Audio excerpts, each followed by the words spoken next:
Hi, I'm Roberta. Welcome to my kitchen. We're in Indonesia and we can't very well go to Indonesia without eating Nasi Goreng, which literally means rice fried. And that's what it is. It's Indonesia's famous fried rice, one of their national dishes. And like all good fried rice, you can put almost anything into it. I'm going to serve it as a side dish today, but you could top it with a fried egg, you could add some tofu or tempeh if you wanted, you could turn it into a main course. We're going to just garnish it with a little bit of cucumber and some tomatoes to make it a nice fresh side dish. Now, I have some cooked rice that I cooked yesterday and I've cooled overnight in the fridge. Indonesian food expert Sri Owen says it's best to cook the rice in the morning and use it in the afternoon, not even to keep it overnight. I think that might be a tad pedantic. This is a great way to use up leftover rice. If you do need to cook it fresh to make the Nasi Goreng, give it a good few hours to cool down. Now, we want to break it up without breaking up the grains, and it was Mark Jensen who taught me to do that with wet hands when we were making Vietnamese tomato rice. So get in there with your hands. It's already getting a bit sticky, so do it at the sink or have a bowl of water handy and just keep your hands nice and moist so you can break up those clumps without crushing the rice. Because this might be a dish that uses up leftovers, but it's still a dish that deserves some respect. We don't want it to just be an oily mash, we want it to be a beautiful dish of whole rice grains with some of these great veggies through it. Alright, let me get that out of the way and we'll talk about the veggies. Alright, veggies, as I said, really up to you. You want some sort of onion flavour, so nearly always some shallots, some garlic which I've already crushed, some green onion which I've chopped up, plenty of the green as well as the white. There always seems to be some carrot. I'm not sure why, but it does look good. So some peeled and diced carrot.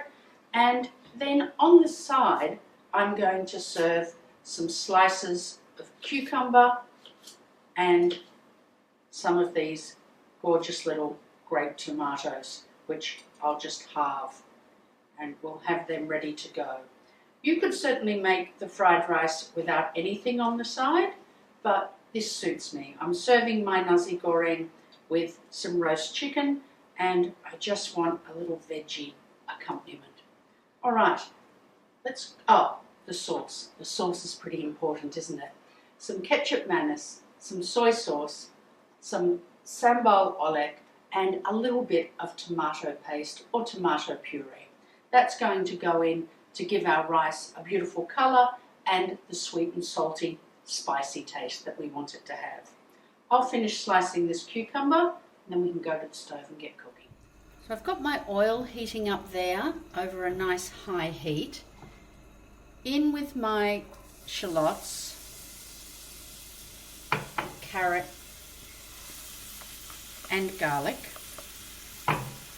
and then we'll turn the heat down a little, so let's say medium-high. Just give that a stir around for a couple of minutes to get it started until we can smell that garlic starting to cook. Alright, that's been a couple of minutes. I can smell that garlic now. It smells like yummy garlic bread.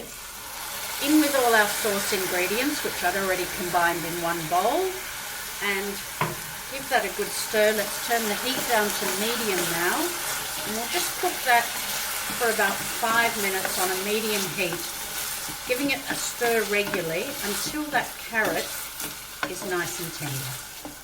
Alright, that's been about 4 minutes. I got that carrot nice and finely diced, so that's going to be tender. I don't want that sauce to start sticking, so now let's pop our rice in with the green onions as well at this stage.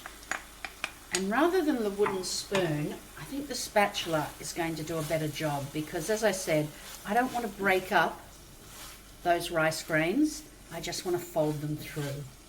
So I'm just going to cook that for another 2 or 3 minutes until that rice is heated through to combine everything.